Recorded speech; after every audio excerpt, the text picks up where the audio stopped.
Welcome to Vator Box. I'm Bambi Francisco. This week we take a look at Watercooler, which is a startup that lets fans connect with their favorite TV shows and sports teams.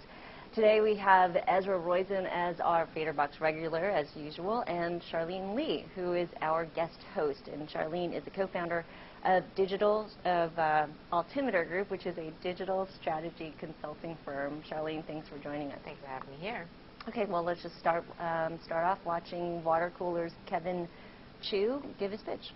Hi, my name is Kevin Chu, and I'm the CEO and co-founder of Watercooler. What Watercooler does is we create an online community for sports and entertainment fans to aggregate online about their favorite shows or sports teams. And what we do is create a new social element to sports and entertainment that's always been there, but that's never had a real online community aspect to it.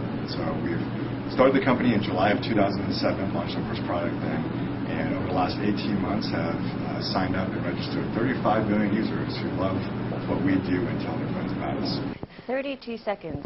Can't get much shorter than that. I think he covered everything except how to make money, or how the company makes money. That was a pretty quick pitch. It would be useful to get a little bit, maybe like 2 minutes or a minute and a half, and get a little deeper sense of what specifically they do. So you could say, you know, we do this, and here's a couple examples of some of our offerings, because it's, you know, that same description could apply to a lot of companies. And I agree with that. The key differentiator with Watercooler is that they're leveraging all the audiences on multiple social networking sites. Facebook, MySpace, Bebo, they have everybody. They even have MyYahoo, which is very unusual for communities like this.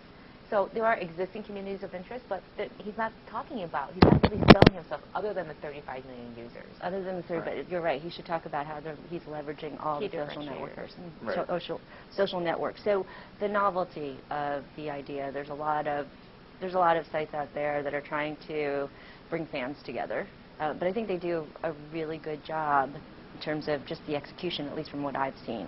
What do you? I agree, because what you can do is I can be on Facebook and have friends who just will never join Facebook for whatever reason. And they may just even be just on MyYahoo. And you can be a part of that community, and I can share the content with them. So I think this whole idea of you going to where your fans are, rather than making your fans go to a destination site, they're writing the book on how to do this. I agree with that. I think so many people just surprisingly don't get it, that you don't want to build sites that require people to go register to another service or build another profile or go to another location. Go to where they are. Be a concession to the stadiums that already exist. And to use an analogy from sports, so I would go there. You can't sell hot dogs in the parking lot. Sell hot dogs in the stadium. The stadium is Facebook or MySpace or Yahoo or wherever. I think they're doing a good job at that. I mean, it's very sort of Zynga-esque, and I think Zynga's great. The same thing. It's sort of on-the-fly Zynga, and I think what Zynga does great is show you who else that you know is playing games or playing poker or whatever. These guys are doing it for NCAA pools and for sports teams and for other places where you can basically aggregate people that you want to be, that you want to be associated with. I think that's great. I think the challenge is going to be these are fiercely competitive categories. I mean, there are so many people, ESPN, CBS, at the high end, and a ton of, focus sites that want to capture their own fans. That want to capture this audience and want to basically build around. So would you belong to a rather generic Oakland A's site on Watercooler, or would you belong to the Oakland A's official site, or would you belong to both, or how many of those sites you're going to want to belong to? So I think it's tricky, because you're going to have to really provide a lot of value to keep these users over a long period of time. What do you think? Do you think fans want to control their own sort of environment, or do you think they would go toward the ESPN site for fans, or the MLB site for fans? Yeah, I think the natural place to go is to where the brand is, because you're going to go to the brand to experience what it is. And so but I use Watercooler for all the great shows, so Battlestar Galactica, for example, or Lost. I'm going to go to those sites, and there's forums there and a community there, but it's not as potentially rich as what Watercooler can bring in terms of all the different voices. So it's a sort of give and take between pros and cons of each of those. And I think the biggest disadvantage of Watercooler has right now is that it is not working with these brands and these properties, partly because they don't want to give up control. They don't. But I think that I actually think that the fans want to have control. I think they'd prefer to have their own little playground and not really have to be, controlled by sort of the big brand medias and I don't know. I mean, I think there's a lot of people for whom going to ESPN.com is like a bodily function. So I think that it's not a matter of you just got to compete with that.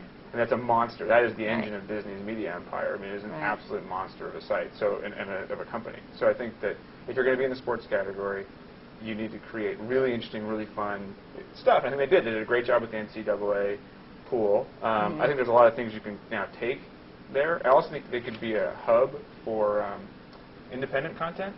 So you could bring in independent bloggers. There's a lot of great blog sites out there that aren't getting play on the main media site. So I think sports games and sports stuff is highly integrated with content. And so you have to figure out a content strategy along with just the games and community, because content, discussion, and interactivity, all bring three of those it things. into their... Yeah, bring it into it. So bring in, if you have an OpenA site, maybe find the top 5 OpenA's blogs or New York Yankees, or whatever it may be, and syndicate content from those guys into that community. So there's a lot of other things happening on the site versus just a place where people can put some photos and stuff. Yeah, and I agree, because one of the problems with Watercooler right now is it's very disconnected from the brands, because the brands don't want to give the control. So I think one of their problems is that they really try to go with very big things out the gate, like well-known shows, well-known brands around sports and entertainment.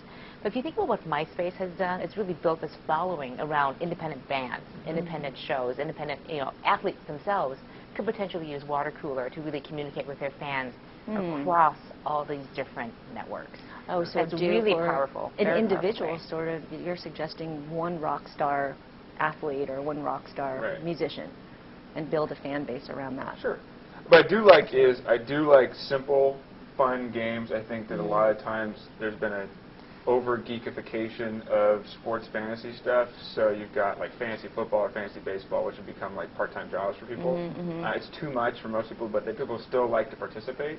I mean, the funnest thing people do is fill out their brackets for NCAA. Probably for most people, that's the entry drug for fan competitive stuff. And I think if they can create a whole suite of applications that are fun for people to participate in, either around media or who's going to get voted off Survivor or whatever it may be, and then people can have dialogue around those sort of fun, lightweight games across social networks they're already in. That's great. I think there's a huge opportunity for that. Do you think their strategy should be to start maybe getting closer to some of the bigger media properties, or go try to attract more independent type of sporting teams or I always go where the money is, and the money is with the big brands. Okay. And the one thing that they can bring immediately is a hook into all of these social networking sites. The big brands, if they try to build their own social networking site on their sites, won't happen. If they want to go and build connections into Facebook Connect or using the OpenStack, that's going to take a long time too. With one single partnership, they can tap into all of these social networks and be agnostic to all of them. Be ubiquitous, and that's what a media brand needs to be. And do you think that they want to do that, Watercooler, or the big brands don't want to do it, or is there somebody, I don't know them I don't know Kevin too well, or whether he's really tried to pursue that? I think he's definitely interested in saying that. Yeah. I think it's the brands. It's the brands that they really want to maintain control. The other area I would say, which is great for this kind of service, is mobile. I think if they can figure out how to create interactive communities where people can also connect over mobile, that would be great. Like if you have your pool and it gets text messaging about who just won a game, or some smack that your friend just talked to you or whatever. I actually tried to gerrymander one of those together this time around with a site and with a mobile text messaging group site and a bunch of other stuff, and tried to basically cobble it together because I wanted to kind of get the group going, but it was too tricky to get all the pieces to interact, so I just kind of threw it away. But there's a lot of text messaging going on during the NCAA tournament, and there's a lot of ways these guys could figure out how to basically coordinate that. Quick last question though, business model, what do you think that they should pursue besides trying to get a deal with a big media company? It's about advertising. Again, the fact that I can tap not only just the interest, but I also, because I have these people's connections inside their social networks, I have their profile information too. So if I can do better targeting because I know what their profiles are, using some of the new technologies out there, inside of those environments, using those apps and profiles, that could be very interesting. I think there's probably, along with advertising, there's probably a decent CPL element to this, because there's a lot of, particularly things that are sports related, they're very local. Tickets. So there's a lot of ways, tickets, food, transportation. There's a lot of things that you can basically deliver to folks which are kind of in context with what they're doing events. So they're also selling, they're doing some affiliate programs to selling sporting goods. There is there's a strong affinity with either whatever the brand is. There's some rough demographic data about the person.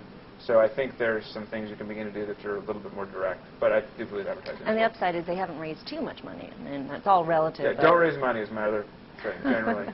I think only $4 million. Yeah, that's pretty good compared to some of the shape. other ones we're going to be talking about later. Okay, Charlene, thanks very much. Thank you. Ezra, as always, thank you. You've been watching Vator Box. I'm Bambi Francisco. We'll see you next time on Vator News.